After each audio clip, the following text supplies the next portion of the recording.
Hola a todos, saludos y bienvenidos a Demasiado Poco Tiempo, un podcast en el que hablamos de las obras de ciencia ficción que nos gustan, nos sorprenden o simplemente nos llaman la atención por algo en particular. En este programa nos vamos a desplazar a la antigua Unión Soviética para hablar de dos autores que son muy poco convencionales por su manera de trabajar.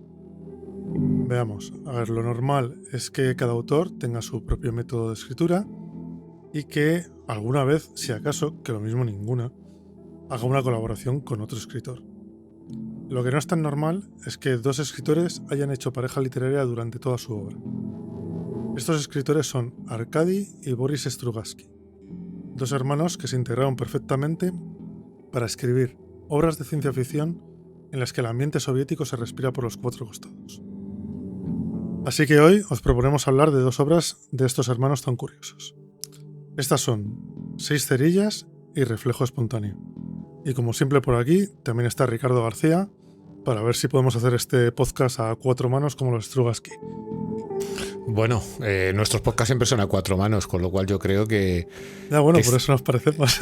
Claro, que estamos acostumbrados a ese tipo de trabajo, pero la verdad es que es curioso, ¿no? Lo que comentabas, que habitualmente en otro tipo de colaboraciones no sé, yo lo que no tengo muy claro es cómo se repartían el trabajo los hermanos Strugatsky, es algo que siempre me ha llamado mucho la atención, pero vamos, cuanto menos nos han dado auténticas obras maestras como la comentada Picnic en el camino, ¿no? Que yo creo que ha entrado en los anales de la ciencia ficción por derecho propio. Sí, porque además es una obra que ha marcado, aunque no sea, a lo mejor no sea de la más mainstream que hay, aunque bueno, en los últimos años quizás sí por los juegos, y es una obra que ha sido bastante importante a nivel profesional, o sea, entre escritores. Los hermanos Strugatsky han sido bastante bien considerados entre la Sociedad Internacional de Escritores. Sí, de hecho, y también, obviamente, como tú has dicho, se han convertido un poco en transmedia, no solamente el videojuego Stalker, sino que la película de Picnic en el camino, incluso más allá. Hay un autor que es Jeff Vandermeer, que tiene una trilogía cuyo primer libro, que se llama Aniquilación, recuerda muchísimo a Picnic en el camino, y ese libro tuvo una adaptación hace unos años también en una película de Alex Garland, creo recordar que era, que también... Sí, no sé. Te la estás viendo y tú estás diciendo, esto es Picnic en el camino. Claro, luego yo fui a lo que es la novela, que es la primera parte de una trilogía. Yo no he leído el resto de la trilogía, pero la primera parte de la trilogía tiene muchísima influencia de Picnic en el camino, con lo cual yo creo que los Strugatsky, pese a ser del otro lado del telón de acero en aquella época, pues llegaron bastante a lo que es Occidente y influyeron bastante en autores de diferentes medios de la época. Sí, pues además eso también es raro. Bueno, aparte de que tenemos una cuña de aniquilación, efectivamente. Pero bueno, que es una cosa que también que en su momento pasaron el telón de acero y fueron conocidos fuera del ambiente soviético, que también es una cosa que es bastante rara e importante, porque recordemos que en esa época la comunicación entre ambos lados del telón era mínima, si no nula. Y más a niveles culturales. Efectivamente. Estábamos acostumbrados a tener la parodia de los rusos, y entiendo que allí estaría la parodia de Occidente, pero no era una cosa que hubiera una comunicación ni vieras material cultural de los demás. Era algo que venía un poco exagerado. Sí, pero bueno, también veremos, adelantándome un poco a algo que iba a comentar cuando habláramos de la reseña biográfica, que bueno, ellos en principio toda su obra se puede englobar en lo que ellos denominaron como el universo del mediodía, ¿no? Que es un nombre que deriva de uno de sus textos directamente. Pero bueno, las características del universo del mediodía son alto nivel de desarrollo social, científico y tecnológico, hay mucha creatividad de la población,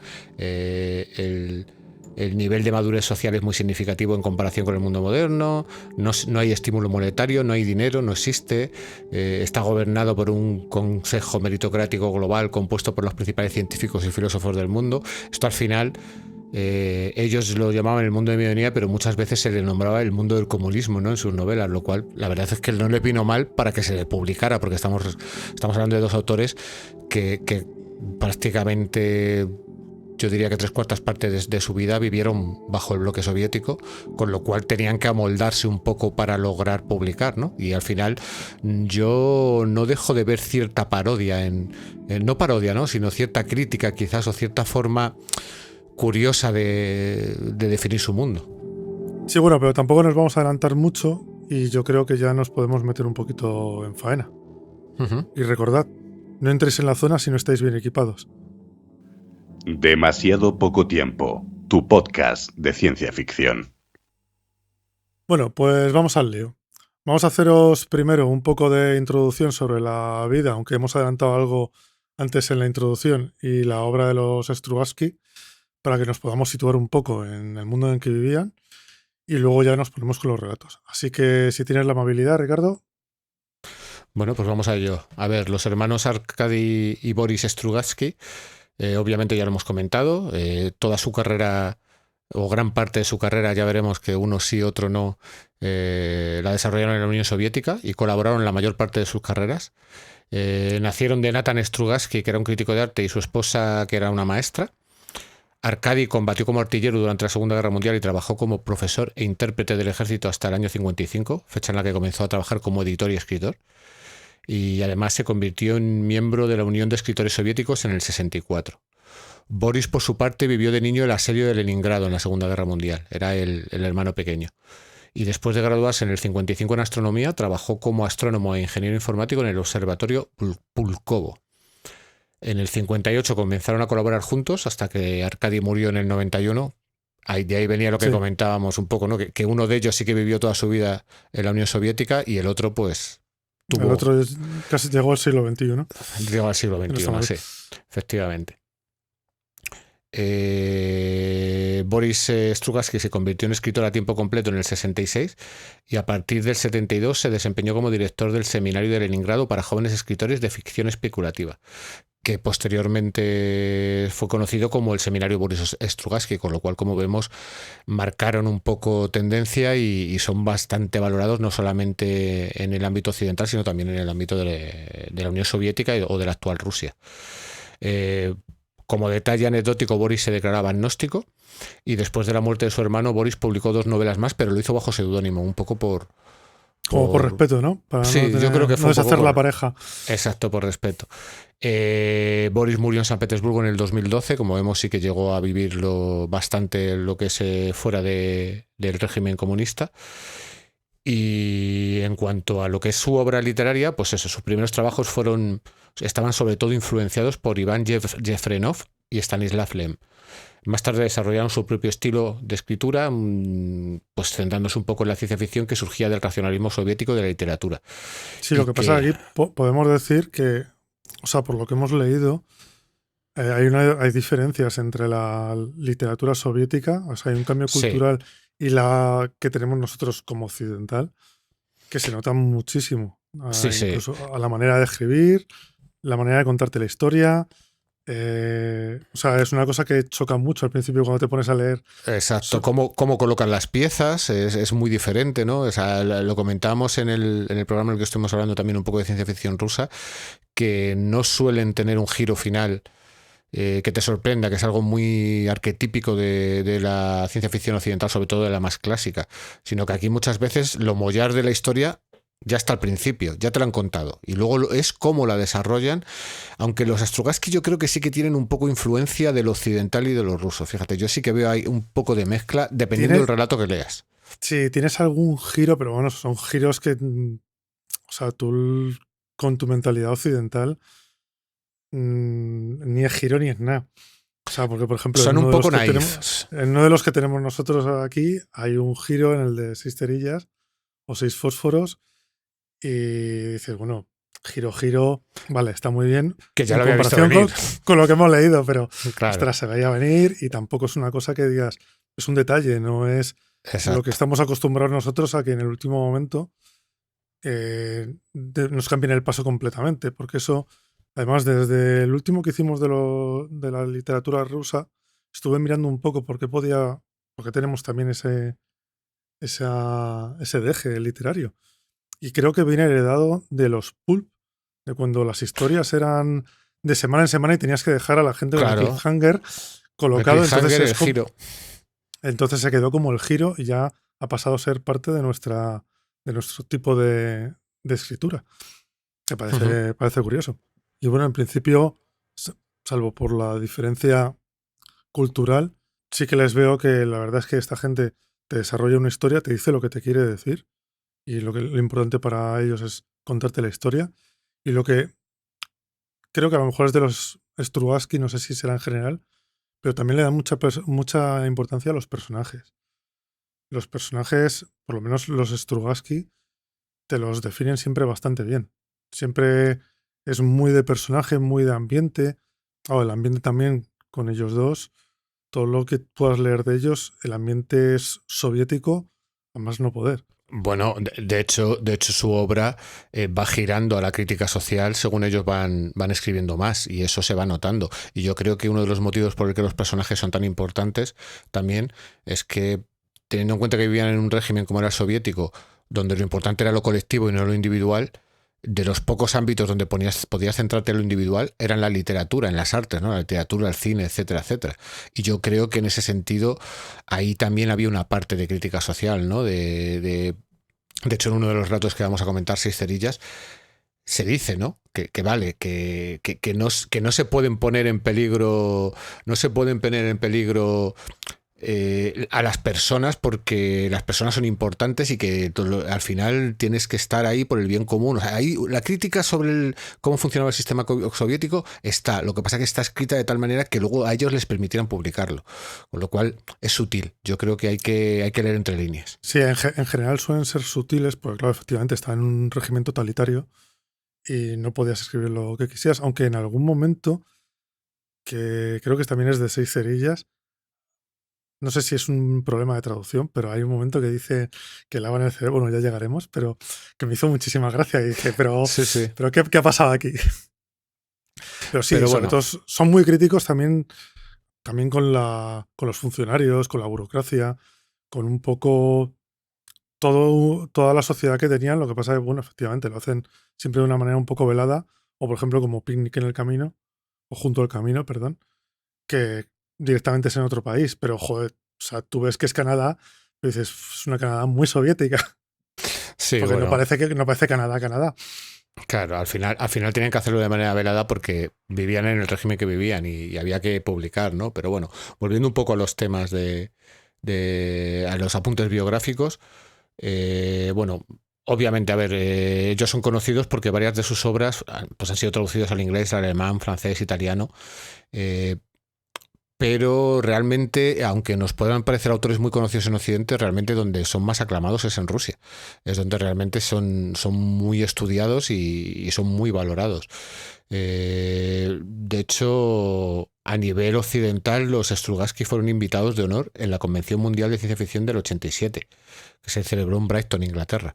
Con lo cual, me parece que eso como mínimo, teniendo en cuenta que yo creo que ya en los 60 se habían publicado bastantes cosas en Occidente, pues hombre, que en 20 años se te reconozca la labor, pues me parece bastante... Sí, y además con compañeros de oficio, que no es... Exacto.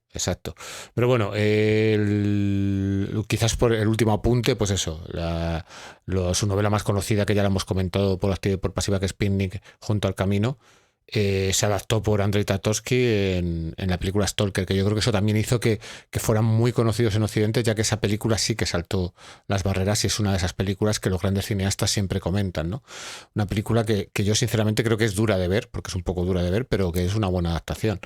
Es muy lenta, que entiendo que es un poco también como el cine ruso de... Exacto. Es bastante lento, lo que pasa que sí que es verdad que es como la punta de lanza por donde yo creo que penetró más en Occidente. Exacto. Porque es un poco lo que le dio pie a todo lo demás. Y de hecho, ambos hermanos participaron en la escritura del guión con varias versiones, que de hecho luego a posteriori fueron publicados como un libro que se titula La máquina de los deseos. O sea que estuvieron implicados. Y un poco, pues esos en los apuntes biográficos. Si tienes tú algo más que añadir, pero yo por mi parte, pues es un poco a bola pluma. No queremos tampoco aburrir y queremos lanzarnos a los relatos en cuanto podamos. Sí, yo creo que podemos empezar ya con el de 6 cerillas, perdón. Pues luego además nos irán saliendo cosas casi seguro. Y pues nada, empezamos ya con este relato que, bueno, para empezar, tanto este como el otro relato, el de reflejo espontáneo, nos hemos encontrado varias traducciones. Traducciones mucho mejores, mucho peores, traducciones de traducciones. Los relatos los hemos encontrado de muchas maneras posibles. Entonces, si veis que se llaman de manera diferente o que hay algún trozo del relato diferente, no os preocupéis porque es que, ya os digo, lo hemos encontrado que cambiaban cosas incluso, ¿verdad? Yo creo que en Sí. alguno que tenías tú y yo decíamos, no El- estamos leyendo el mismo relato. Sí, incluso el nombre del segundo relato, el nombre del robot, que es Mutra, yo lo tenía con otro nombre, no recuerdo Urm me exactamente. parece que era el otro. Urm, era URM, exacto. O sea, cambian nombres, cambias cosas. Además, nos encontramos por lo que nos encontramos siempre en que vas a la ciencia ficción soviética, ¿no? Y son los nombres de los personajes, que suelen tener 3 nombres y a veces les nombran por uno, a veces les nombran por otro, y hay veces que tú piensas, llevas medio rato pensando que son 2 personajes diferentes y luego resulta que no, que es un único personaje que tiene 2 nombres. Sí. Esas cosas ocurren, hay que tener un poco de paciencia y prestar un poco de atención, simplemente porque, a ver, es otra cultura que tratan este tipo de idiosincrasias de manera diferente.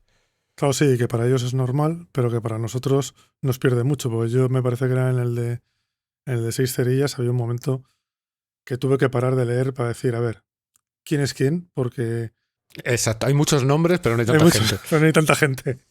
Y pues nada, empezamos un poco con la historia, que empieza... Bueno, un poco el resumen general de esta historia. Esto es una entrevista de un accidente laboral, ¿eh? Tampoco nos vayamos mucho más allá. Es el resumen completo de... Bueno, sí, pero es una entrevista de un accidente laboral que la está haciendo alguien que tiene bastante poder. O sea, sí que se nota, yo creo, ahí se nota el tema de la burocracia de los Strugatsky, ¿no? Es alguien que, por así decirlo, viene a poner orden.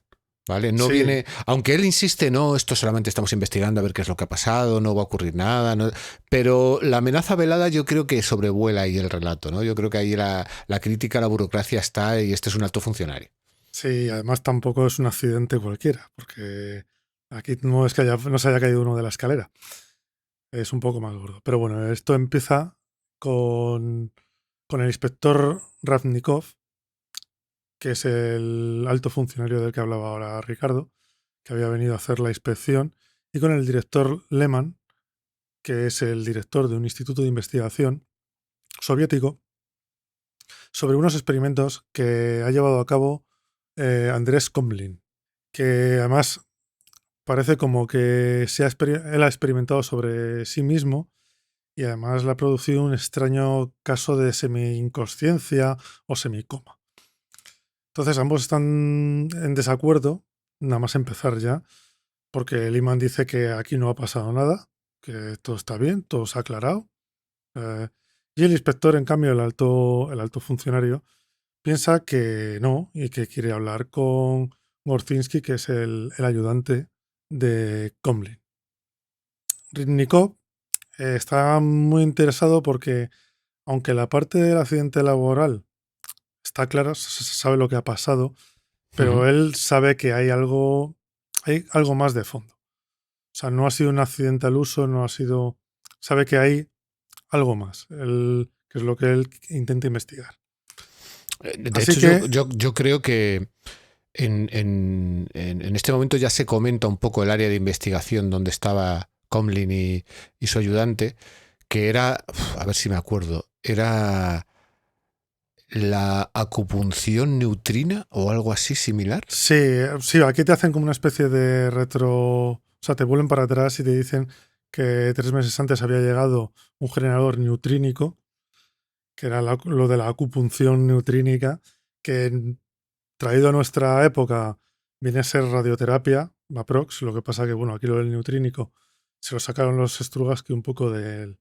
Bueno, realmente sí que más adelante dan una explicación, ¿no? Y sí que comentan que las terapias de radiación tienden a destruir, a quemar, por así decirlo, y que los neutrinos, al no tener masa, lo que hacen es modifican ciertos campos electromagnéticos del cerebro, ¿no? Sí, Con lo que pero estimulan ciertas neuronas, ciertas zonas, y que realmente esta experimentación que se está llevando a cabo en este instituto es un poco para identificar las zonas del cerebro que pueden servir para esta investigación que en teoría sus fines son médicos puros y duros, ¿no? O sea, en teoría lo que se nos comenta es que en ciertos animales se ve una aceleración de la curación de ciertas lesiones y se piensa que estimulando ciertas partes del cerebro pues se consigue esta aceleración, ¿no? Con lo cual aquí ya tienes un poco el primer detalle de ciencia ficción pura y dura, ¿no? Sí. De la mente sobre la materia, por así decirlo. Sí, pero bueno, que lo del generador neutrínico al final no deja de ser el MacGuffin o la cosa de Bueno, ciencia sí, ficción que se pero va para meterte en la historia. sí, pero a mí me parece interesante porque realmente sí que comenta lo de los neutrinos y es un dato científico real, ¿no? Lo de que los neutrinos son una partícula que no tiene masa, que atraviesa todo, que nos están atravesando constantemente, ¿no? Sí, Y me parece pero que no tiene ningún efecto.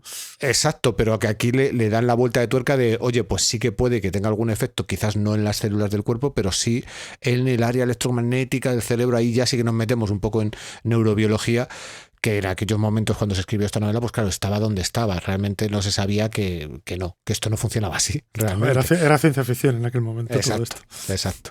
Pero bueno, volviendo a la historia, bueno, pues ahí cuando viene el generador neutrínico, Comlin se encierra solo en el laboratorio un par de días, pero luego sale y habla con su ayudante Gorzinski y entonces es cuando se meten los dos en el laboratorio y dejan de salir. Que yo creo que aquí en este momento es cuando dicen lo de los 3 lavados de cerebro públicos a los colaboradores, que dije, ¿qué está diciendo? Sí, yo ahí me pasó igual, ¿eh? Cuando le dije, esto no sé si es un error de traducción o os habéis pasado de sutiles o no lo sé. No lo sé. O sea, No lo tengo muy claro. muy sutil no era. Exacto, muy claro. Era como un bufetón, pero bueno. Y bueno, entonces empiezan a contarte que pasan los 3 meses pasan unos 3 meses hasta que presentan un informe. Y bueno, antes del informe ha habido como varios incidentes que ya han como dado a presagiar que estaba pasando algo y que había sucesos extraños, ¿vale? Porque en principio, bueno, casi al principio del todo, cuando ellos se encerraron, habían tenido una especie de accidente con una máquina, o sea, con la máquina esta, porque habían salido de repente corriendo del despacho, uno con la cabeza afeitada, salen corriendo por un botiquín porque tienen un corte en la mano y se asustan. Luego hay como otro incidente, entre comillas, cuando Comlin está leyendo en una de las salas de descanso, fumando un cigarro, y viene un colega y le da un libro que además es chino, y le dice, dime una página. Y el tío es capaz de repetirle punto por punto todo lo que pone en la página. Y luego ya viene la parte como más rara de todas, que es cuando Comlin, haciendo una demostración a unos compañeros de laboratorio, logra apagar varias cerillas con la mirada, o sea, con la nariz, la boca tapada, y logra hacer cálculos muy complejos de cabeza, aunque eso le da como una especie de bajón y se tiene que retirar al despacho y quedándose allí, y luego al día siguiente es cuando le descubren ya inconsciente y se lo llevan al hospital. Pero cierto es que todos estos incidentes se comentan casi como anécdotas, ¿no? De los compañeros de trabajo, sobre todo el último. El último te lo narra como si fuera en un ambiente distendido en el que están como bromeando y que se lo toman un poco como que el científico Comlin pues está haciendo algún tipo de truco de ilusionismo o algo así, ¿no? O sea, realmente es lo que decimos, ¿no? Cuando comentábamos que la literatura rusa, por lo menos en lo que hemos leído nosotros, todo está a la vista. Tú aquí ya estás viendo las cosas que están ocurriendo, ¿no? O sea, como lector, además que llevas leyendo mucha ciencia ficción a tus espaldas, pues te das cuenta de que aquí está pasando algo, de que aquí probablemente el experimento tiene otro rollo, sobre todo con el detalle de, no, y se afeitaron la cabeza, y tú dices, ¿para qué se van a afeitar la cabeza? Cosas como esas a ti ya te dan a entender que está ocurriendo algo, pero esta narración es como, no, aquí no ha pasado nada, esto son anécdotas, eso es lo que el director quiere convencer al inspector, pero el inspector obviamente se huele que hay algo más. Por eso quiere hablar con el ayudante y en última instancia, si pudiera, que ahora mismo no puede porque está inconsciente, hablar con Comlin. Sí, pero efectivamente es lo que cuentas. O sea, tú, según lo vas leyendo, ya te estás haciendo la foto general de todo lo que ha pasado. O sea, porque a estas alturas de la vida ya sabes que han estado haciendo experimentos sobre sí mismos y que eso ha tenido algún tipo de efecto sobre ellos. Lo tienes clarísimo. Y además, Sí. viendo lo que están haciendo, pues ya te empiezas a imaginar que hay, pues eso, que te potencia la memoria, que te potencia la capacidad de cálculo, incluso que tienes cierta telequinesis, que aunque no se dice, no se llama como telequinesis Sí, en el libro en ningún momento, pero, o sea, en el libro, en el relato, pero con lo de las cerillas dices, bueno, tiene poderes, o sea, sabes que no está soplando. Te lo deja bastante claro que no es por sí, soplido. y de hecho más adelante se va a ver más claramente con el experimento del espiral de Wolframio, creo que era. Que sí que te dicen que hay una espiral de Wolframio colgando de una campana de vacío y que logra girarlo un ángulo, lo que es el hilo, ¿sabes? Y que dices, vale, no puedes. De hecho, eso luego lo veremos más adelante porque sí que se nos va a explicar con detalle qué es lo que han estado haciendo. Sí, efectivamente, por eso que no hay misterio aquí. Aquí te están contando la historia tal cual. Y bueno, aquí ya nos empiezan a contar de qué va el informe de Gomblin, el famoso informe, que habla que es lo que están, entre comillas, investigando, es una manera, que es lo que decías tú, de curación con haces de neutrinos.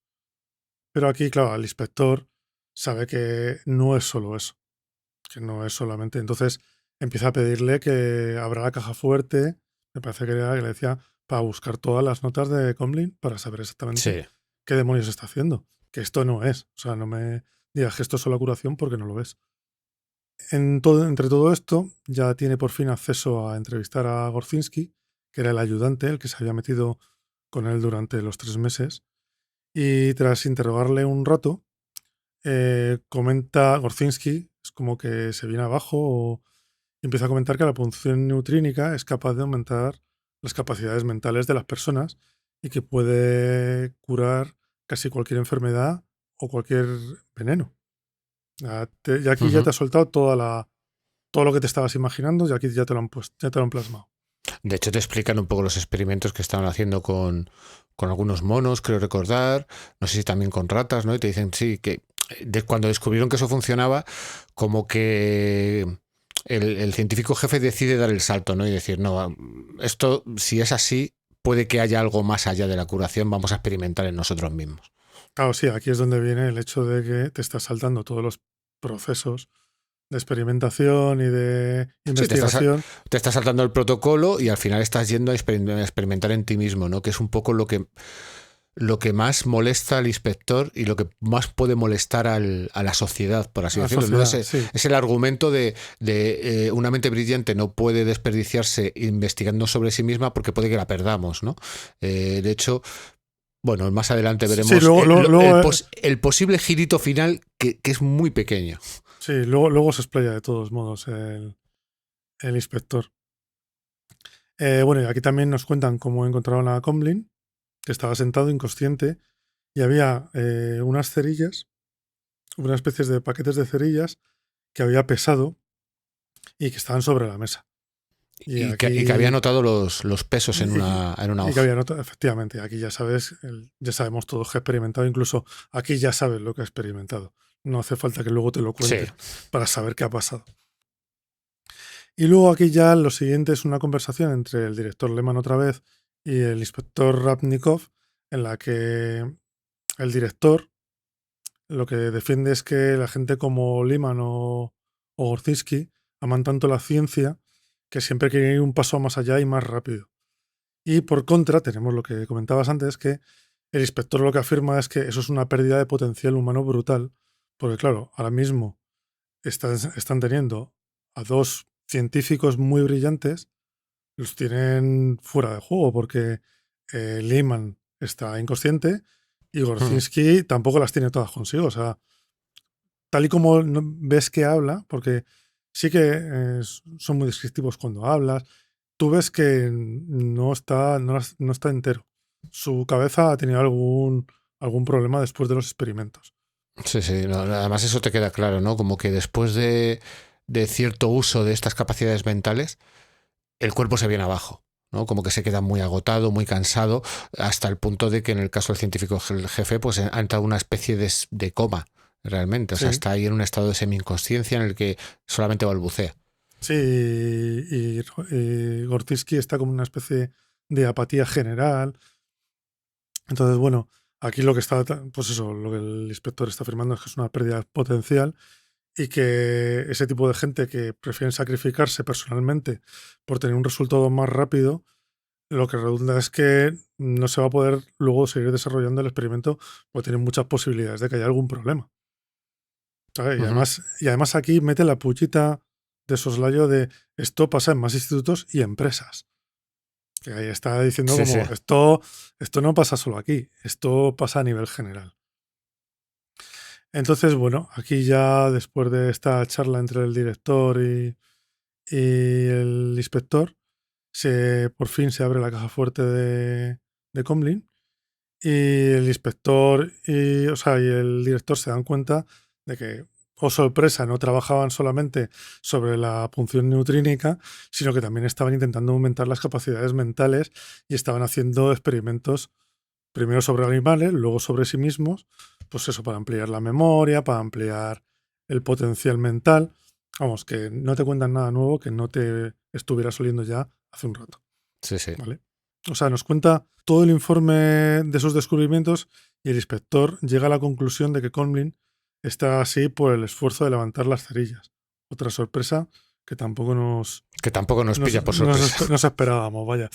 Pero bueno, entonces, bueno, aquí ya viene como un poco el final de lo que es el relato en el que Ribnikov tiene muy claro que va a denunciar al director, a Gorzinski, a Komlin, y por poner precisamente el camino rápido y el lucro personal por encima de la seguridad y el potencial común. Y después de esto, cuando ya se está yendo al helicóptero, pues vemos que Ribnikov, eh, él también en un día en el pasado fue igual que Comlin y tiene viejas heridas que le siguen dando Sí. guerra y le siguen doliendo por un incidente parecido. Y es como que él ha Yo, cambiado después de tener ese incidente. claro, yo realmente, durante el relato ya se nos ha dado pistas de que él tiene cojera, de que en el pasado ocurrió algo. Lo que pasa es que no te queda muy claro qué es lo que ocurrió ni si tuvo algo que ver con esto. Yo creo que la clave está, que este para mí es el pequeñísimo giro, es cuando Orzinski va y le dice, no, pero realmente nosotros no hicimos nada malo. ¿Acaso usted no hizo lo mismo? ¿Usted no es el inspector Ritnikov? ¿No es el Ritnikov que hizo este experimento y que por culpa de ese experimento tiene esta cojera? Y él da una contestación así como muy neutra y se va. Entonces te queda ahí el pequeño giro de realmente este inspector está investigando algo que le afecta personalmente por lo que ocurrió en el pasado. Entonces quizás es el único pequeño giro que tiene. Sí, Porque fuera de eso... o que a lo mejor le han puesto ahí precisamente porque en su día fue de una manera y después del accidente se dio cuenta de que la mejor manera de funcionar era la administrativa, la de... Pero sí, Hmm. ahí queda. Esto es un poco más el giro. Es una historia que está muy bien de leerla. Lo que pasa que es eso, no puedes entrar con la expectativa de que vas a tener algún giro o algo. Pero la No, historia como de tal hecho, está muy bien. claro, Porque de hecho, el trasfondo que hay por ahí y tal y como ves a los personajes, ostras, está muy bien definido todo. Y el ambiente también lo tienes muy bien definido. Es una cosa que a mí me gustó mucho. y a mí la explicación científica de los experimentos, tanto cuando lees las primeras notas del científico jefe, las explicaciones de Gorzinski y luego cuando ya ven el experimento real con las notas de la caja fuerte, a mí me parece que están muy bien escritas. O sea, tú te has hecho la composición del lugar de qué es lo que ha ocurrido. Pero cuando lo lees, no solamente estás validando lo que tú te habías imaginado, sino que me parece que está explicado muy bien e incluso va un puntito más allá, no nota quizás algún detalle más. A mí eso es principalmente lo que más me gustó, cómo está escrito. Pero bueno, yo creo que eso es una tónica general de la ciencia ficción rusa, ¿no? Que ya lo hemos comentado, no hay giro, lo que importa es cómo está contado, ¿no? Ellos te van a presentar casi todas las cartas, las tienes encima de la mesa al principio de la partida y luego es cómo juegas con esas cartas. Y en ese sentido yo creo que los Strugatsky tienen tablas y escriben muy bien. Yo por lo menos este relato lo disfruté en el sentido de déjate llevar, disfruta del viaje. Sí, es lo que yo creo que comentamos en algún, no sé si en Petit Comité, o de que los relatos de esta gente es como si te estuviera leyendo el primer capítulo de un libro. te están empezando a contar una historia en la que, claro, no tiene giro porque es el principio del libro, pero te están metiendo ya en toda la historia, en toda la trama. Y te queda todo como muy compactado. Y bueno, yo creo que hacemos un descansito y nos pasamos al reflejo espontáneo. Muy bien.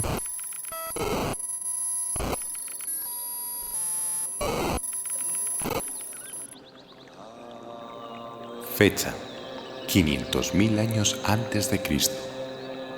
Boo permanecía tendido en su nido, ubicado en un frondoso árbol, y miraba las estrellas sobre el fondo negro del cielo. El peludo y joven humanoide debería estar dormido, pero su curiosidad le mantenía despierto.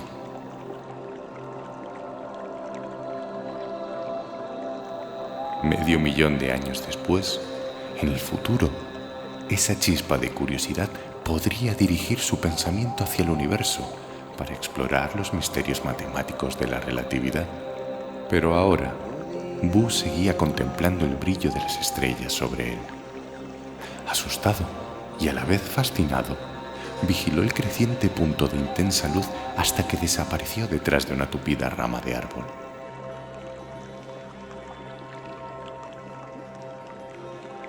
Podría observarlo otra vez si se desplazaba hasta el claro cercano. Descendió de su nido para caer en los dominios de K. K no disfrutó de su captura por mucho tiempo. Para él, las cosas eran difíciles en un mundo con dos soles. El nuevo sol era pequeño y blanco. En cambio, el otro era grande y amarillo. El nuevo sol describía círculos constantes allá en lo alto. No se ponía nunca. Y K ya no podía cazar a oscuras.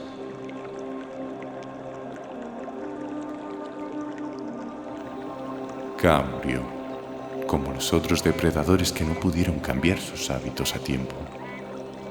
Durante un año, la nueva luz relumbró desde arriba, quemando el cielo.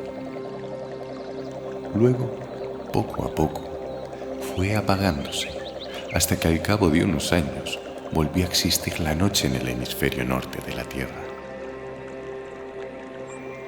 A 50 años luz del sistema solar, existió en un tiempo un sistema binario de estrellas. Una de ellas estaba en su fase normal blanco-amarilla, pero la otra se había hinchado hasta convertirse en una roja gigante, tragándose los planetas que la circundaban. El combustible nuclear de la roja gigante se acabó 50 años antes de que la curiosidad de Boo precipitara su fin.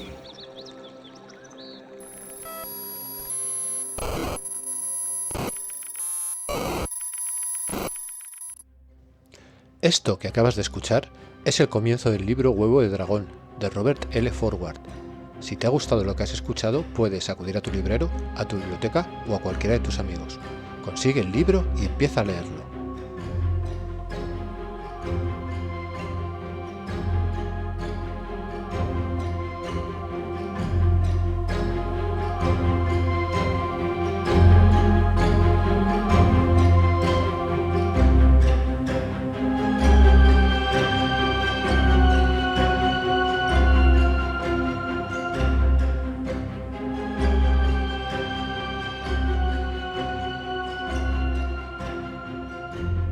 Bien, pues después de este descanso vamos a empezar con Reflejo Espontáneo, que es la otra historia que teníamos preparada.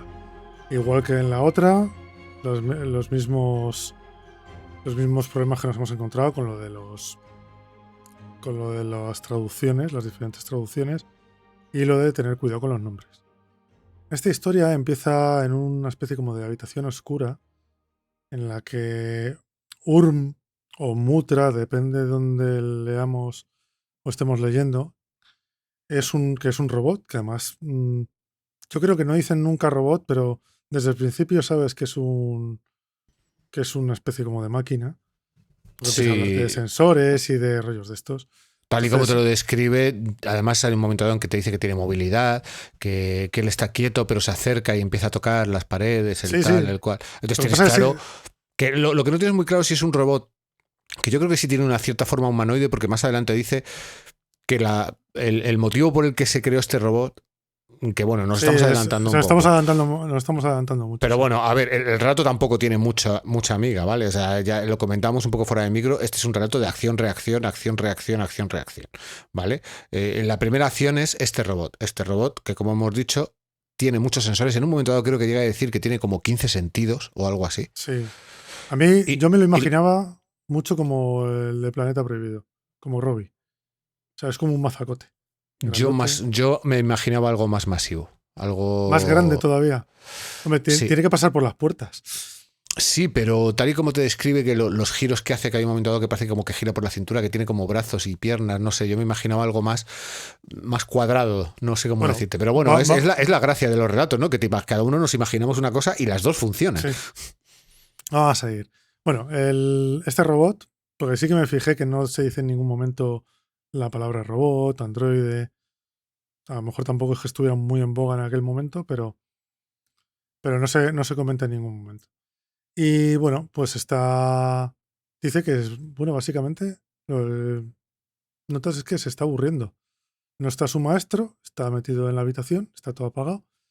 Y todo lo que tiene alrededor lo ha analizado 200.000 veces y se aburre. Sí, entonces, bueno, de hecho el relato comienza así, dice, Mutra se aburría. Sí. O sea, es que empieza así el relato, o sea, con lo cual ya ahí ya tienes... le han dado a este robot una cualidad muy humana, que es aburrirse. Sí. Realmente, con lo cual ahí ya tienes un poco la primera pista de qué es este robot. Y de qué va a ir un poco el asunto. Y de qué va a ir un poco el asunto, ¿sabes? Pero bueno, sí. Aquí Urm sabe que su maestro se ha ido hace un rato y sabe que ahora mismo no va a volver. Y entonces esto parece que es una tontería, pero para él es importante porque él se está pensando en escaparse para ir a ver cosas nuevas, pero él sabe que él ha hecho esta escapada otras veces y el maestro cuando le pilla, cuando le coge, tiene una especie como de mando que le corta la parte de la maniobra, entonces él puede seguir pensando, puede seguir funcionando, pero no se puede mover. Pero un detalle, no es que tenga un mando, es que se acerca a él y activa algo. Sí, tiene un botón. En él, tiene un botón, básicamente. O sea, tiene un botón para decirle, tú ya no te mueves, básicamente. Porque esto, como tú dices, ya ocurrió alguna vez. El amo, que es como le llaman en mi traducción, el mío era el maestro. Claro, viene y me apaga. ¿Ves? Esto es lo que hablamos de que las traducciones son diferentes. Sí, por favor, bueno, continúa. Pues, sí. Pues así que, bueno, está azuzado por el aburrimiento y dice que se va a mover. Entonces se va y se sale de la habitación, no sin antes tirarse 10 minutos abriendo la puerta. Por eso te decía que es capaz de pasar por puertas, porque se tira 10 minutos abriendo la puerta lento, rápido. Luego un poquito más rápido, luego lento, luego soltándola. O sea, probando todas las maneras que tiene habidas y por haber de abrir y cerrar la puerta. Y bueno, sale al pasillo y empieza a explorar y le atrae una sala en la que pone peligro. Ya directamente, porque además nota como que hay cierta luminosidad. Él como tiene 15 sentidos, él está notando como que ahí hay algo. Esta sala en la que entra tiene una especie por lo que explican, es como una especie de pequeño reactor nuclear. ¿Vale? Sí, básicamente, sí, es... Y pese a que sabe que tiene una directriz interna, porque lo dice, que le está instando todo el rato a que abandone esa sala, su curiosidad, que aquí viene una segunda habilidad que tiene el robot, le hace que se quede. O sea, él es capaz de... De hecho, no solamente que se quede, sino que abre el reactor. Sí, abre es que hay un momento dado que abre el reactor. Que claro, yo ahí cuando estaba leyendo lo decía, a ver, esto es liar la parda si abres un reactor en funcionamiento, básicamente. Porque te narra que hay unas barras, que son las barras de control del reactor, que hay una luminosidad, que atraviesa una rejilla que la rompe. Que entiendo que es una rejilla de protección. Lo que pasa que da la impresión como que es un reactor pequeño, no es... Sí. Es como debe ser como un ciclotrón, una cosa que es más de andar por casa, entre comillas.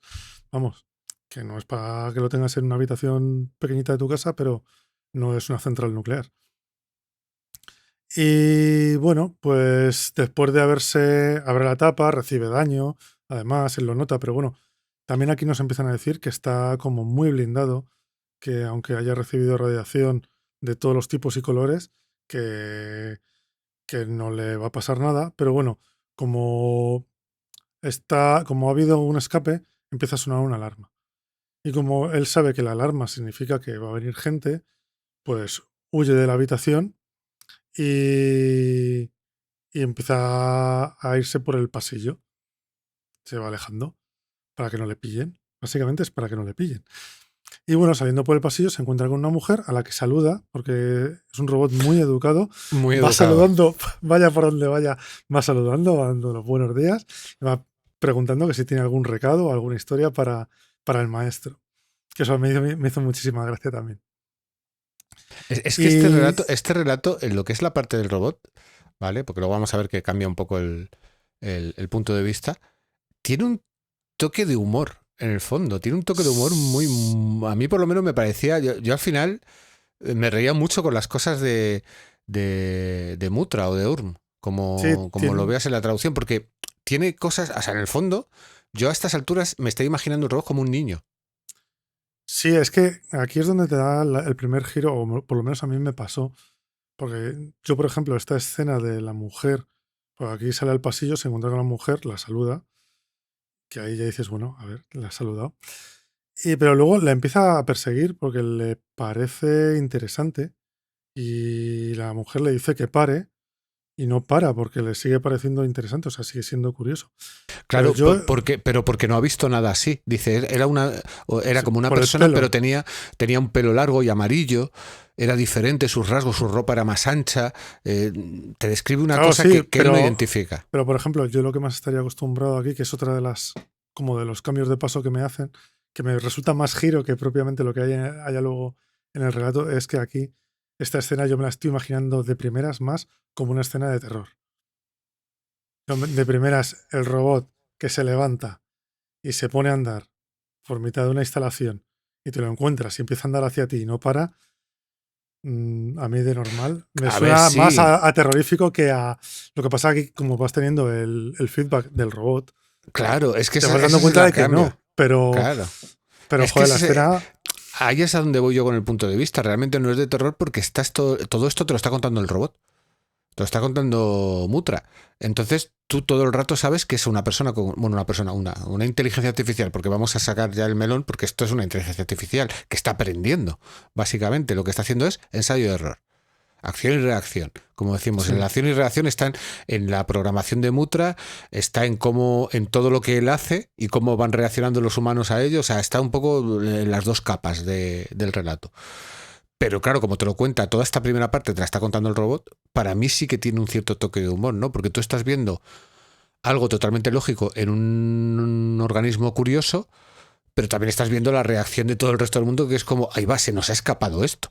Porque básicamente es que se ha escapado. De hecho, después de la mujer, creo que sube, no sé si es ya cuando sale al exterior y tal, pero tú tienes claro que el robot se ha escapado de la instalación. ¿Vale? Se les ha sí, ido de las manos, ha saltado la alarma y sí. tendrá que haber una reacción en algún momento dado por parte de los humanos. Sí, además aquí también lo que te contrasta es que efectivamente tú le ves que es como un niño, porque realmente es como un niño. Lo que pasa es que por lo que te van explicando de cómo es, precisamente no es como un niño, es todo lo contrario. Es un robot grande, es un robot fuerte, es un robot rápido. Entonces, claro, es como esa contraposición que hay entre una cosa y otra. Pero bueno, él empieza a perseguir a la mujer. Cuando ya la ha terminado de ver entera y de revisar con todos los sentidos, ya le empieza a aburrir, porque bueno, ya la conoce, ya sabe lo que es, ya lo ha mantenido dentro. O sea, lo ha mantenido dentro, perdón, lo ha guardado, lo ha archivado, ya sabe lo que es, ya le aburre, y entonces ignora a la mujer otra vez y se va. Bueno, no, aquí me parece que antes se topa con el espejo, que es otra escena muy graciosa, Sí, sí, la escena del espejo está muy bien. porque está Yo muy creo que bien, porque dice, ahí es el único sí, momento donde le ves o te dicen cómo es, porque ahí él se describe a sí mismo, pero claro, lo que le pasa es que dice, no puede ser. Yo lo estoy detectando mucho más cerca de lo que está, porque lo estoy viendo que está mucho más lejos. Claro, que aquí dices, joder, es que es como si un niño se viera por primera vez en el espejo y corriera al otro claro, y se diera el golpe. Que es lo que le pasa al final, que se estampa que contra la pared. es curioso porque esto entra dentro creo que se llama la teoría de la consciencia, Y es que el ser humano toma conciencia de sí mismo cuando empieza a reconocerse en el espejo.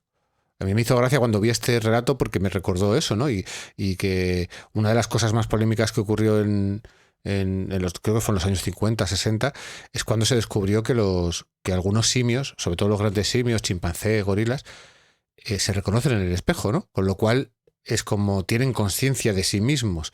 Es como un salto, ¿no? Hasta ese momento los animales eran animales y luego estábamos nosotros ahí encima, los humanos, dominándolo todo y de repente como, no, perdona, es que estamos mucho más cerca o ellos están mucho más cerca de nosotros de lo que nosotros podemos creer. Y a mí me hizo gracia porque tú aquí, él no se reconoce a sí mismo. Y entonces dices, está jugando con la teoría de la conciencia, a lo mejor los Strugatsky habían leído algo al respecto, pero claro, si hubieran leído algo al respecto hubieran desarrollado esto mucho más. Entonces, claro, bueno, es un guiño que yo me hago mis pajas mentales, obviamente, porque yo creo que para eso está la ciencia ficción, ¿no? Pero me resultó muy curioso, ¿no? Porque yo enseguida me saltó el clic de la teoría de la conciencia. No, pero lo que sí, o sea, también me parece curioso es que ya han metido en un trozo muy corto del relato, y siendo la época que es, ya te están metiendo el melón que habías abierto, que bueno, que el melón viene 2 párrafos más abajo, te lo abren ya ellos, que es lo de lo que hoy conocemos como IAs, que para nosotros es muy habitual el hablar de una IA que en aquella época, yo qué sé, lo llamarían Bueno, entidad. lo llamaban cerebro positrónico según Asimov, Sí, y 3 leyes de la robótica para controlarlo. Y luego realmente en las bóvedas de acero sí que tenías un robot que era un detective, por así decirlo, y que era... Sí, había, pero yo creo que no, ni para nada era mainstream, por así decirlo. no, efectivamente, era una cosa, o sea, es un adelanto que están hablando de una posible inteligencia artificial, pero cuando nadie se lo planteaba o no se lo planteaba muy seriamente. Que es por eso te digo que es también una cosa bastante interesante, siendo el tipo de relato que es. Y bueno, aquí ya, después de lo del espejo, se va a la calle y aquí nos cambia la visión y nos va a la visión del maestro, el amo, como depende de lo que hayáis leído, el que sea, que es Piskunov. Que Piskunov y otros 2 compañeros más nos relatan que se están preparando para capturarlo y están viendo cómo hacerle una trampa con unos bulldozer para pararlo. Y mientras lo preparan, o sea, mientras están preparando esta trampa, Piskunov se pregunta qué es lo que ha podido pasar y llega a la conclusión de que ha tenido que ser un reflejo espontáneo del programa. Que como veis aquí también ya han soltado lo del reflejo espontáneo y ya te haces una idea de por dónde van los tiros. ¿Vale? Que es que el cerebro y el programa han trascendido lo que es el programa básico y de repente ha sido una entidad que toma decisiones por su cuenta. Es una entidad artificial. Sí, pero es curioso también porque esto creo que ocurre un poco más adelante, como explican el motivo, ¿no? Es que aquí de la programación. Aquí juegan un poco a ir un poquito para adelante, un poquito para atrás, pero sí, al final es como en el anterior relato, te terminan contando todo y te explican todo. No hay nada que se guarde ni que sea como un gran misterio. Entonces, bueno, mientras está haciendo estos pensamientos Piskunov de que ha sido un reflejo espontáneo, que te lo deja ahí, tampoco te lo explica mucho, aunque bueno, ya pues a estas alturas nosotros lo tenemos bastante más clarito. Deciden darse prisa porque Urm dicen que se está cargando la subestación. De hecho, no es que se la esté cargando, es que se la carga. Es que hay un momento que dicen que ven una luz y de repente se pierde la luz. Porque aquí es que estamos viendo un poco, está yendo un poco para adelante, luego volvemos a Urm y vuelve desde donde lo habíamos dejado. Es un poco, no es lineal.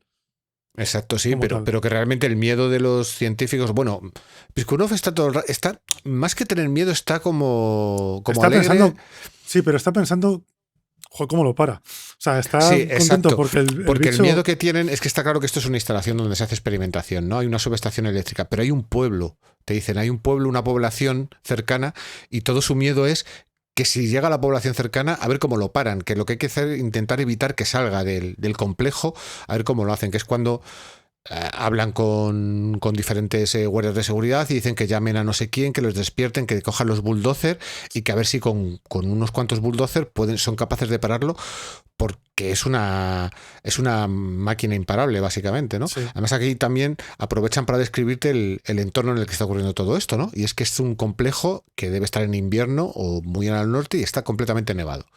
Sí. Que Y eso además, luego además hay una ventisca. Exacto, y además hay una ventisca, que eso tendrá cierta relevancia, tendrá algún detalle, se comentará cuando volvamos, porque yo creo que esta parte de los científicos queda un poco aquí. Yo creo que no se Sí, da aquí llegan un poco más adelante y de repente se vuelven a encontrar, o sea, cuando están yendo a la subestación, se encuentran a Urm saliendo de la subestación, que ya se la ha cargado. Exacto. Y aquí es cuando volvemos otra vez a coger el hilo del robot. Sí, Aquí el es hilo cuando- narrativo del robot que te narra cómo sale del complejo, del primer edificio en el que estaba, cómo se encuentra con la nieve, cómo a veces choca con cosas porque claro, la nieve pues debe tener como medio metro, 1 metro de alto y no ve, entonces se va Sí, chocando con cosas, se llega a resbalar, creo, incluso. Sí, no está acostumbrado, tiene que ir modificando su andar para Exacto. andar en la nieve. También indican que cierra cuidadosamente la puerta, pues todas las puertas las abre y las cierra perfectamente. Cargarse las blindobarras se las carga por todos los lados, pero las puertas las abres y las cierras. Incluso aquí, cuando según sale, habla de que saluda a un guardia, le contesta, le dice que si tiene algún recado para el maestro, en fin, esas cosas. Y bueno, cuando está yendo a la subestación, cuando se mete dentro, de primeras entra, porque lo que le atrae es la energía. La energía tiene como un brillo especial para él, que es lo que le va trayendo. Entonces, según entra en la subestación, primero se pone hay 2 guardias, pero tampoco les hace mucho caso, pues ya sabe que son humanos y que no. Pero ve un perro y el perro sí que le atrae la atención. Y entonces se empieza a fijar en el perro trata de huir. Aquí ya vemos que es muy rápido, que es muy fuerte, porque captura al perro. Luego hay un momento en el que, aquí justo un poco más adelante, cuando los guardias se ponen nerviosos, que es capaz de controlarles a los dos. Y bueno, después de ver al perro, ya pierde todo el interés y se va al transformador. Y los soldados es cuando se ponen nerviosos y le empiezan a disparar. Y al dispararle, pues le rompen parte del radar, me parece, y uno de los micrófonos. Uh-huh. Y Urm se queda un poco sorprendido porque, claro, Urm nunca le han atacado a nadie. Y no sabe lo que es que le ataquen o que le agredan. Entonces, bueno, también tiene ahí un momento en el que se queda como, no sé qué está pasando, pero su reacción es defenderse y va por los guardias. Entonces, les empieza a no dejar que se escapen y aquí es donde vemos que también que es muy rápido, aparte de ser muy fuerte, puede controlar a los 2 guardias corriendo de un lado a otro de la habitación. Y bueno, tras un poco de eso, se aburre y decide volverse al transformador, ya que lo que le atrae a él es la energía, y destroza el transformador haciendo un corto porque mete las manos, las pinzas, lo que sea, porque no sé si tenía como varios juegos tenía como un juego grande de pinzas y luego unos pequeños con lo que cogía y no sé exactamente muy bien con cuál es, pero bueno, que mete la mano donde no debe, hace un corto y la subestación sale volando, sale ardiendo. Y después de esto, pues bueno, ya se lo ha cargado y deja de tener también interés y sale al patio. Y sale al patio y va saludando con todo aquel que se encuentra. Y sale al patio reventando la puerta.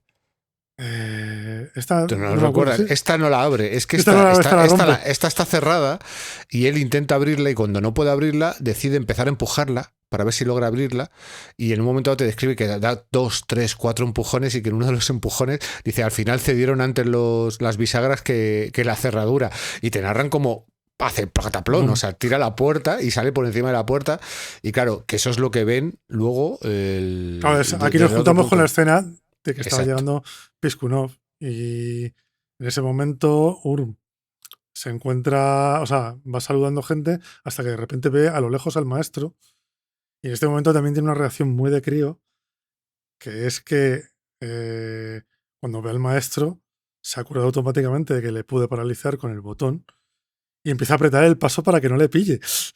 Empieza a correr huyendo como si fuera un crío, o sea, lo típico de ostras, que es papá, que me tengo que ir, que me va a pillar. Sí, y de hecho cuando se vaya a acercar, el siguiente movimiento que hace es que empieza a como a pivotar por la cintura para intentar evitar que lleguen al botón, Sí, sí, ¿sabes? O sea, es que es... hay un momento en el que le paran ya los bulldozers, que ya le rodean, y entonces Piskunov es cuando intenta darle al botón, y cuando le ve venir, empieza a dar vueltas, que es lo que estabas comentando ahora, y intenta huir, pero bueno, no puede porque están los bulldozers agarrándole, y empieza a golpearlos, y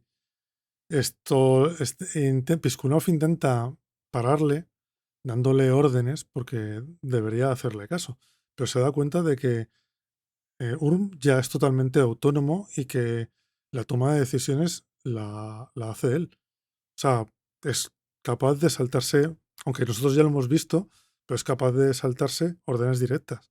Que aquí es cuando él dice, no, tiene que ser un reflejo espontáneo seguro. Y bueno, al final empiezan a forcejear con Urm. Urm empieza a darle golpes a los bulldozer para intentar escaparse.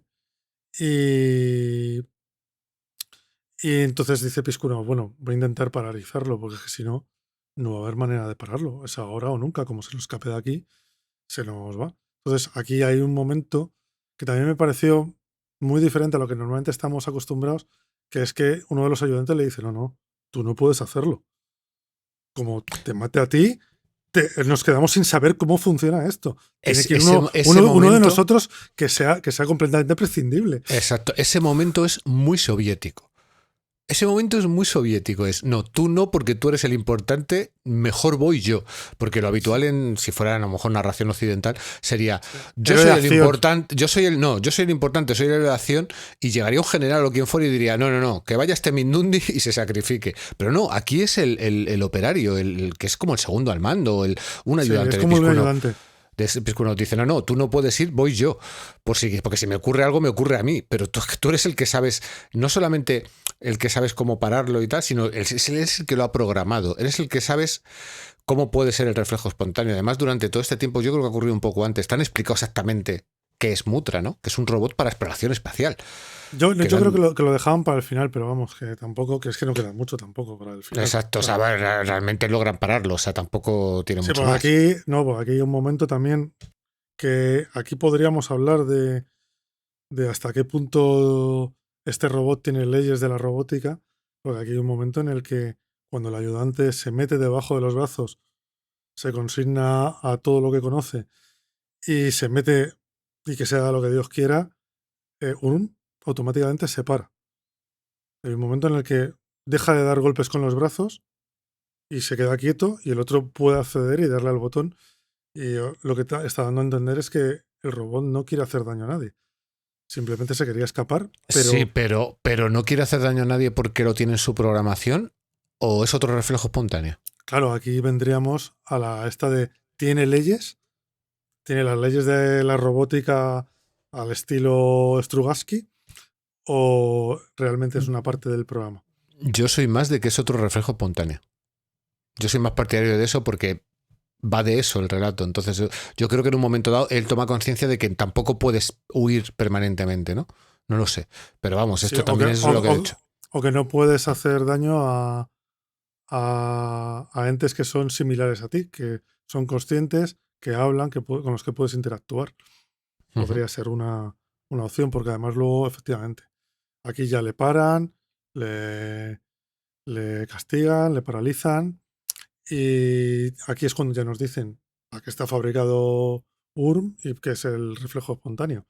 Que Urm lo que es un robot que está diseñado para que sea autónomo porque lo van a mandar a explorar planetas. Entonces, exacto. Claro, necesitas que sea completamente autónomo, no puedes... Ya no es que sea autónomo, es que sea capaz de tomar decisiones. Porque si tú le programas, dan una explicación muy sencilla con una pared, si tú le programas de cuando encuentres una pared, de hecho ha habido un momento donde el propio Urm ha dicho, encuentro una pared y sé que si sigo esta pared, habitualmente hay una puerta. ¿No? Ahí te enseña una pequeña parte de su programación, ¿no? Básicamente. Pues te dicen, si encuentra una pared, él no va a poder atravesarla, pero si encuentra un muro de setos, dice, él lo va a identificar como una pared y tampoco lo va a atravesar, pero realmente un muro de setos sí lo puede atravesar Urm o Mutra, como queramos llamarlo. Dice, entonces lo que necesitamos es que él sea capaz de experimentar, que eso es lo que él hace con las puertas, lo que hace tal, y el que diga, bueno, pues tú acércate al muro de setos, Que sea curioso. mete el brazo, y si ves que el brazo lo puedes atravesar, entonces significa que puedes seguir. Dice, porque nosotros podemos programar algo sobre lo que conocemos. O sea, si fuera un robot para explorar la Tierra, no hay problema, porque en principio todo lo que podemos encontrarnos en la Tierra lo tenemos definido. Dice, pero cuando lo enviemos a Venus, no sabemos si se va a encontrar una atmósfera tóxica o unos bosques extraños. Aquí todavía se ve que no se conocía muy bien la composición de Venus, porque lo que te dice de Venus es que no tiene muy claro lo que pueden encontrar. Sí. Dice, como no sabemos lo que vamos a encontrar, lo que necesitamos es que el robot autónomo, el robot con capacidad de decisión en in situ, sea capaz eso de experimentar y de en función de esa experimentación tomar decisiones. Aquí hay otro detalle, y es que no se planteaban que en una exploración espacial tú pudieras tener comunicación constante con el robot, que es algo que a día de hoy sí que lo sabemos. O sea, ahora mismo todos los rovers que tenemos en Marte se les ha llegado incluso a corregir su programación cuando se ha visto que algo no funcionaba. Pues eso Sí, aquí tampoco se planteaba. Pero también, o sea, los rovers, pero en cierta parte también tienen cierta independencia para hacer determinadas cosas, porque puedes tener retrasos de 8 minutos entre que le das una orden y que te la haga. O sea, para reprogramarlo vale, pero para que se te quede parado esperando a ver a dónde tiene que tirar, o sea, no puedes llevarle como si fuera un mando a distancia que llevas un coche teledirigido. Sí, obviamente, pero es lo que hablamos, ¿no? De Marte, cuando tú lanzas un rover, lo lanzas a una zona concreta que has cartografiado y sabes más o menos por dónde quieres que se mueva. O sea, no se va a encontrar un barranco espontáneamente. Sí puede ocurrir que se meta. Además, esto es otro ejemplo que te ponen con Mutra, ¿no? Tú te puedes encontrar unas arenas movedizas y te quedas ahí estancado, o un pantano. Dice, pero también, si tú le defines en cuanto el terreno se vuelve inestable y tal, dice, vale, pues entonces una zona de arena tampoco sería capaz de atravesarla, porque para él la arena, si la prueba, dice, esto es inestable, puede ser un... Entonces, al final el MacGuffin es que este robot ha sido programado con una serie de mecanismos para que sea curioso y sea capaz de tomar decisiones. Pero claro, ahí es donde surge el reflejo espontáneo, ¿no? El que de repente que tú, si le programas para eso, puede tomar decisiones que tú no tienes previstas, porque realmente nunca Claro, lo puedes prever todo. Aquí por lo que explican, o yo lo que entendí es que tiene como dos programas. Uno principal, que es como que tiene las cosas básicas, que ahí es donde puede tener las leyes. Y luego tiene el programa secundario, que es el que le hace ser curioso, que es el que te empieza a cambiar todas las variables para ver qué sucede, que es lo que realmente...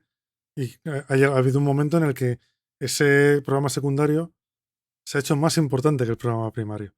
Con lo cual el programa primario lo tiene ahí, sabe que tiene ciertas directrices, pero es el programa secundario es el que manda sobre todo. Sí, por eso, incluso yo tengo la sensación de que en algún momento dado el programa secundario es capaz de modificar el programa primario. Que yo siempre he entendido el reflejo espontáneo un poco así. ¿Sabes? Yo lo he entendido más como que es capaz de saltárselo voluntariamente. Sabe que lo tiene, pero es capaz de saltárselo, más que modificarlo. De hecho, a ver, él se lo salta cuando el científico jefe le da órdenes y las incumple. O sea, ahí una de dos, o se lo ha saltado o lo ha modificado. Pero bueno, da igual, al final el resultado es el mismo. Es que se ha saltado las órdenes, y eso es un poco el final del relato, en el que el científico jefe explica con toda esta explicación de cuál es su función, para qué ha sido diseñado y qué es lo que ha ocurrido. Eso es el reflejo espontáneo, que es un poco la explicación final, ¿no? Realmente, como vemos aquí, giro tampoco tenemos, y lo que tenemos todo el rato es un poco lo que yo he comentado, ¿no? Acción y reacción de cómo actúa el robot en función de lo que se va encontrando, e incluso cómo actúan los humanos en función de lo que va haciendo el robot. Que de lo que se van encontrando, efectivamente. Exacto. O sea, es que al final, para mí hay como un paralelismo entre lo que está haciendo el robot y lo que están haciendo los humanos, que en el fondo es lo mismo. Están utilizando los mismos rudimentos mentales, por así decirlo, para llegar al final del relato, ¿no? Y es que, pues eso, han logrado para el robot, pero bueno, lo que no te queda claro es qué van a hacer con esta inteligencia artificial. ¿La van a reprogramar? ¿No la van a reprogramar? A mí me queda más o menos claro que van a intentar seguir otra línea, pero que este reflejo espontáneo no lo van a dejar ahí aparcado. Lo van a desarrollar de otras maneras.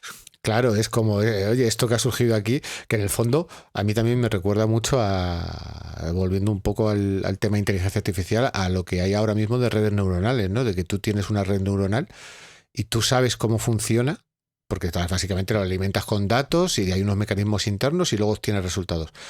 Pero que cuando tú le preguntas a la gente que programa redes neuronales sobre lo que ocurre dentro, por así decirlo, la parte programática, es que las decisiones las toma él solo. Es una caja negra.